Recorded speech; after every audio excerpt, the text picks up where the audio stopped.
Lapitan ako ng leech. Oh. Forest leech. Magpapakabusog siya. Kung ayaw mo siyang mamatay, hahayaan mo siyang mabusog hanggang mahulog. Okay, gano'ng karami yun? Magiging bilog siya, bintog. Sobrang good morning. Alam nyo ba, 3:50 AM ako nagising. Yan, pa-sunrise na. It's our day 2 sa Khao-Yai National Park. Sana makakita na kami ng elephant for today. Wish us luck.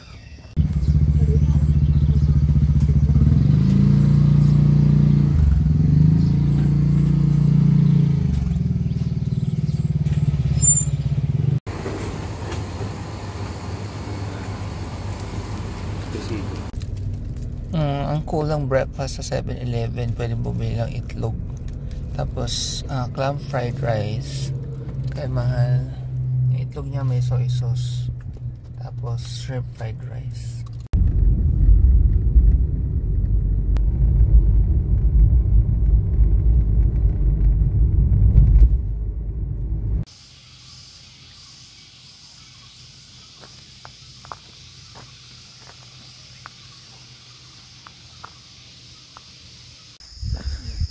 Nandito uli kami kung saan kami kahapon, yung may mataas na bahay, hoping na makakita tayo this morning ng elephant, gaor, or basta kung ano man makita.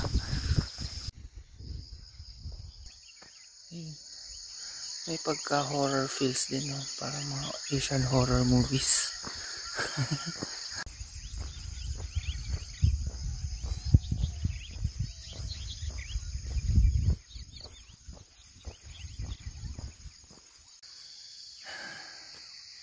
Dito na kami sa taas ng bahay. Abang-abang.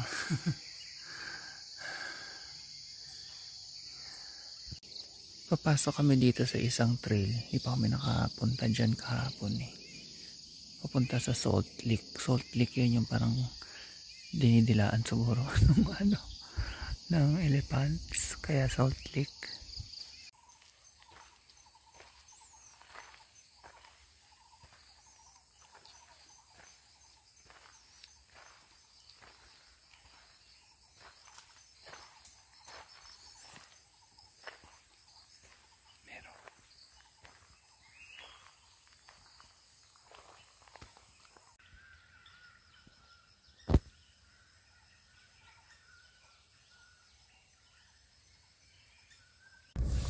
It's 8:14 AM. Ang ilap-ilap ng elephant, di namin makita. Pero sana talaga bago kami umalis, mga hanggang 7 PM kami dito eh. Sana naman para sulit yung aming 2 days na pagpunta dito. Although kahapon nakakita ako ng mga deers, dalawang klaseng deers. Tapos tawag doon macaque, tsaka yung ibon, tawag doon hornbill na ibon. Tapos yung mga deers na nakita namin tsaka makakahapon, mga wala sa atin dyan sa Philippines, kaya okay din talaga.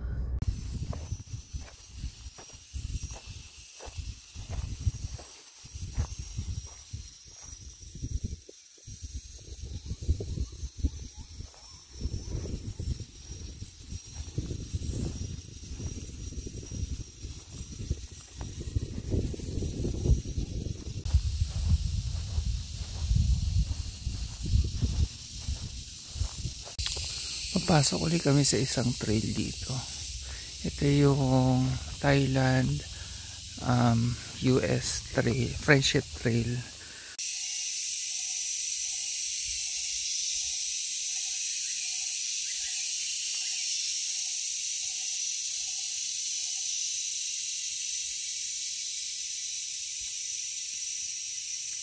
Pakinggan nyo yung mga unggoy.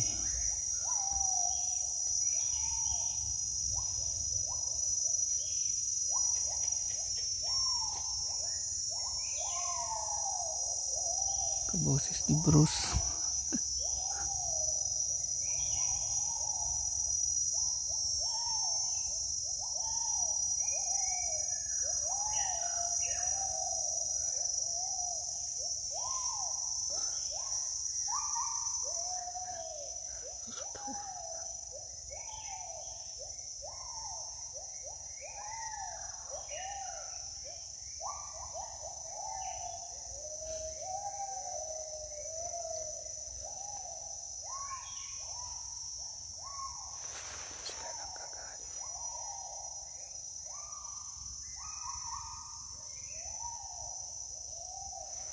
Napitan ako ng leech. Oh. Forest leech. Magpapakabusog siya. Kung ayaw mo siyang mamatay, hahayaan mo siyang mabusog hanggang mahulog. Okay, gano'ng karami yun? Magiging bilog siya, bintog. Nagpapakabusog talaga siya. Oh. Ang lintog-lintog na niya. Taba na yan. Para lang si Ate Siomaw. Sorry. Para ka lang si Ate Siomaw. Laki ng tiyan. Just in case wala kami makitang elephant. Ayan na lang. Naupo muna ako dito sa may grass. Pahinga nga sandali. Yan ang view sa tapat. Hinihintay ko ring malaglag yung leech para sa grass siya malaglag. Ayun, bintog na siya.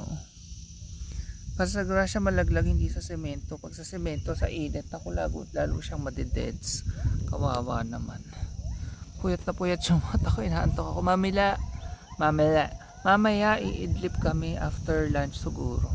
Kahit mga 15 to 30 minutes lang, okay na ako sa ganong idlip. Andun si Mahal, siya yun.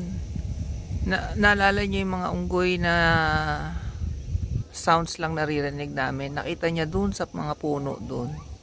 So nilalapitan niya, zoom in ko. Ayan siya. Ang tawag doon sa mga unggoy na yun ay gibbons.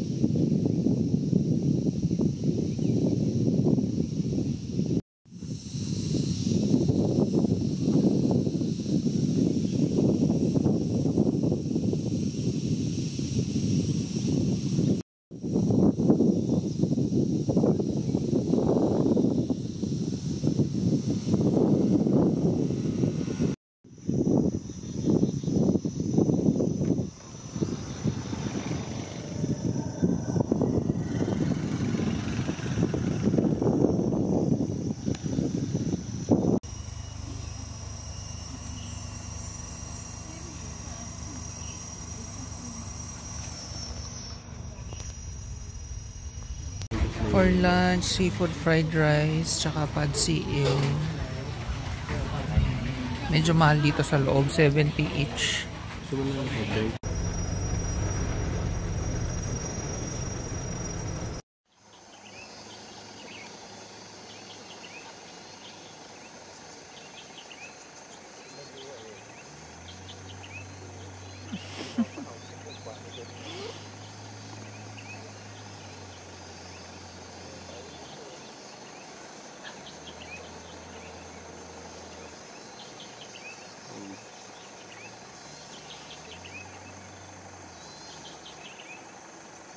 Mukhang ito na lang yung makikita namin eh.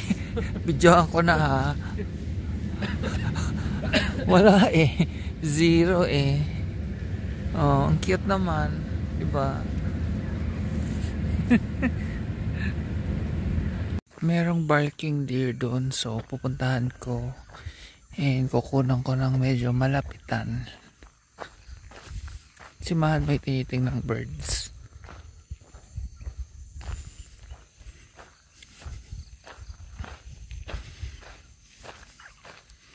Ayan siya.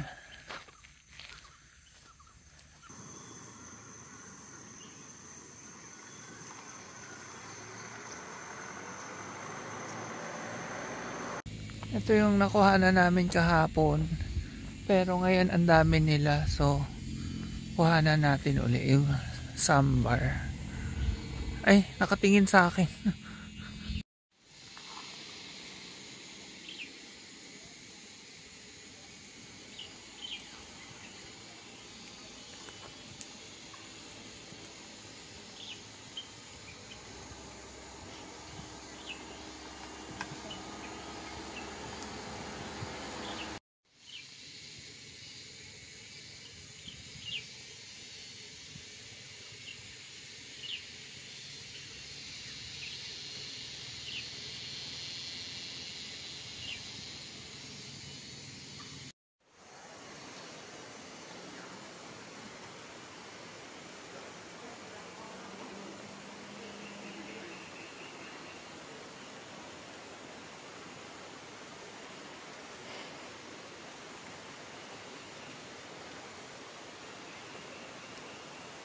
Dito kami sa isang campsite. Galing din kami dito kahapon. Tingnan nyo yung mga deers.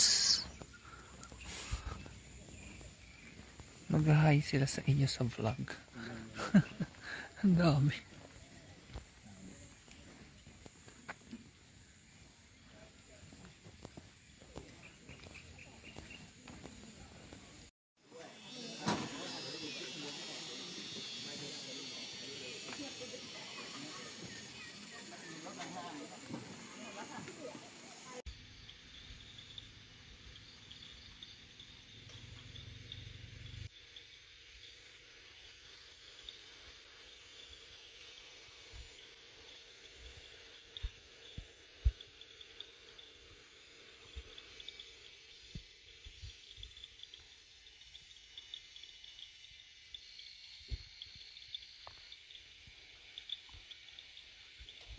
Almost 6 PM na, wala talaga ang ilap ng elephant sa amin. Better luck next time pag nandito kami. Ayun ang ating naging trip dito sa Khao Yai or Khao Yai National Park.